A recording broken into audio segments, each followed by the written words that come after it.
Hi, I'm Zach Weissmueller for Reason TV, coming to you from the Democratic National Convention in Philadelphia, where we've heard Democrats talk a lot about new federal programs they'd like to implement. Expand Social Security, strengthen Medicare. Paid family leave. Go to a public college or university tuition free. But we haven't heard much talk about the cost of those programs and what they'll do to the national debt. So we're going to ask Democrats whether they are concerned about the national debt and how they plan to pay for their new programs. We should have paid maternity leave and paid paternity leave. I would like to see an expansion on the Affordable Care Act. Free public tuition. For something like mandatory paid leave, the price tag on that's about estimated around $1 trillion a year. Or for free college tuition, between $350 to $450 billion a year. Does the price tag concern you? We're the richest country in the world today. We're the richest country in history. It's not a matter of the lack of money. Does debt worry you? Federal debt? No. Do Democrats care about the national debt? Yeah, I think they do. I think Republicans and Democrats do. But I also think we need to realize that we don't manage the budget of a country like we would balance our checkbook. It's fine to have debt. We need to look at the GDP to debt ratio. Over the Obama administration, the debt's gone up by about 56%, a pretty sharp increase. I'm sure, and I don't know what the numbers are before that. It's gone up under, let's be honest, every administration in both of our lifetimes. I didn't really hear much talk about the debt in there, and to be honest, I didn't hear it much at the Republican National Convention either. As a younger person, seeing what debt has done to some of the other countries in Europe, does the issue of national debt concern you at all?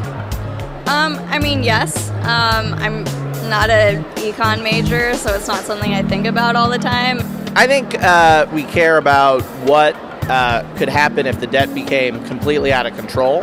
What we seem to be seeing now is a situation where while the debt has increased, it's done so in a way while the deficit has also gone down during the Obama administration. So that means it's growing at a slower rate. Right. Obviously, that's the ultimate goal. It increased by 56% during the Obama administration. Right, but the return on that has meant that with more people working, more people paying tax dollars, because they are working, means that our deficit growth has slowed way, way, way down. Bring all the troops home, reduce the military budget by at least one half, and then use that money to invest in the infrastructure. The military budget, that's a decent point, but it's only going to pay for a fraction of our existing debt, plus the new program. Stop the hemorrhaging and the increasing of the national debt by making sure that the wealthy in our country, the 1%, pay their fair share. We really need to make sure that corporations are paying their fair share of taxes. Hillary has her progressive taxes that she's planning on doing, and I'm totally on board with that. Historically, the United States hasn't really been able to take in more than 19%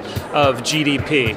And so no matter how high the tax rates are on the richest people, it depends on how big the GDP is. Does that change your perspective on the ability to raise that kind of revenue? Well, thank you for raising that analytical point. That's another call for the expansion of our economy, for the increase of the GDP. But again, the money that is being generated by this greater productivity needs to be invested in the American future. The places where they have been able to take in more revenue are the Nordic countries, where they increase taxes on the middle class as well as on the richest people. Would you be in favor of a middle class tax hike?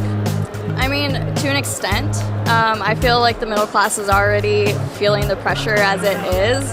I don't know if it would be necessarily a middle class income tax increase, but I do think there are ways for everyone to have skin in the game. And I know that's worked sometimes in California when we've had bonds and parcel taxes. How can we address things like the national debt when we're still trying to, restrict people's right to vote, restrict a woman's right to choose, even though the Supreme Court has continued to uphold it? If we're looking at a choice between Hillary Clinton and Donald Trump, and we're talking to our viewers about this issue of debt, do you think that Hillary Clinton's the one to solve these problems? I don't even think debt is the biggest issue by far.